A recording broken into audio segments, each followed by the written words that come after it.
Alors Stéphane Riant va essayer de nous expliquer comment voter juste pour les élections au Conseil communal 2012 de la ville de Sion.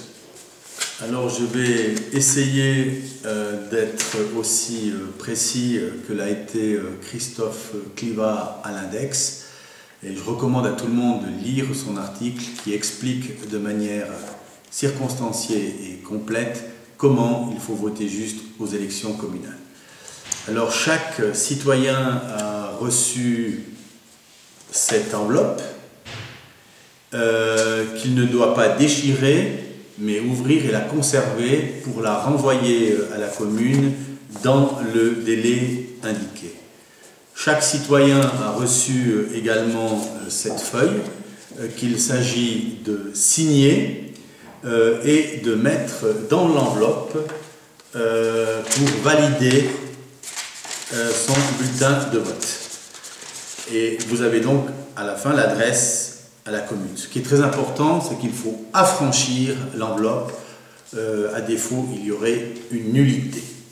Chaque citoyen a reçu dans cette enveloppe ce billet jaune qui est fondamental, qui indique qu'on ne peut pas mettre deux listes dans l'enveloppe. Une seule liste dans l'enveloppe si l'on veut que son bulletin soit valable. Celui qui décide de voter de manière nulle, il n'a qu'à prendre toutes les listes et les mettre dans l'enveloppe, et les scrutateurs considéreront que son vote est nul. Celui qui veut que son vote compte ne doit utiliser qu'une seule enveloppe. Je rappelle ici que chaque citoyen a reçu 7 listes, respectivement la liste numéro 1, celle de l'Alliance de gauche, la liste numéro 2, celle des Verts, la liste numéro 3, celle du Parti démocrate chrétien de Sion, la liste numéro 4, celle de l'UDC, Union démocratique du centre, la liste numéro 5, celle du PLR de Sion, les libéraux radicaux, la liste numéro 6, le Parti bourgeois démocratique, et la liste numéro 7 du Parti pirate.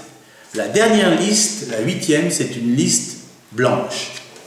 Il faut savoir qu'au Conseil communal de Sion, il y a 15 conseillers communaux qui seront élus, ce qui signifie que chaque électeur a la possibilité à disposition 15 suffrages.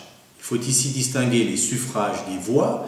Les suffrages sont accordés à un parti, les voix sont accordées à un candidat. Chaque électeur a le choix de ne pas prendre une liste de parti et de prendre simplement la feuille blanche et d'inscrire sur la feuille blanche les listes de ces candidats. Au maximum 15 candidats. On peut également mettre un seul, 2, 3 à volonté. Chaque voix inscrite correspondra à un suffrage pour chaque parti. Si on ne veut pas voter pour un parti, on prend la liste blanche et on nomme et on désigne les personnes une par une. On a également la possibilité de prendre la liste blanche et de mentionner un numéro de liste. Par exemple, liste numéro 1, celle de l'Alliance de gauche, et de mettre ensuite des noms sous la liste. Si l'on met aucun nom dans une liste blanche avec la mention liste numéro 1, les 15 suffrages seront octroyés au parti de l'Alliance de gauche. La deuxième possibilité, si l'on veut voter uniquement pour un seul parti, on prend l'une des 7 listes. Par exemple, la liste numéro 1. On prend l'enveloppe et on l'insère simplement dans la petite enveloppe, la liste numéro 1 complète, et que l'on met ensuite dans la grande enveloppe et on envoie ça à la commune. Cela signifiera que vous avez octroyé les 15 suffrages à la liste numéro 1, celle de l'Alliance de gauche. Vous avez également la possibilité de prendre une autre liste, par exemple la liste numéro 7, celle du Parti pirate. Et l'on peut, au moyen de cette liste, ajouter les noms que l'on veut. Si on décide par exemple d'ajouter un nom au hasard, Christophe Clivat ou Stéphane Riant, on prend la liste numéro 7, on ajoute les deux noms et on met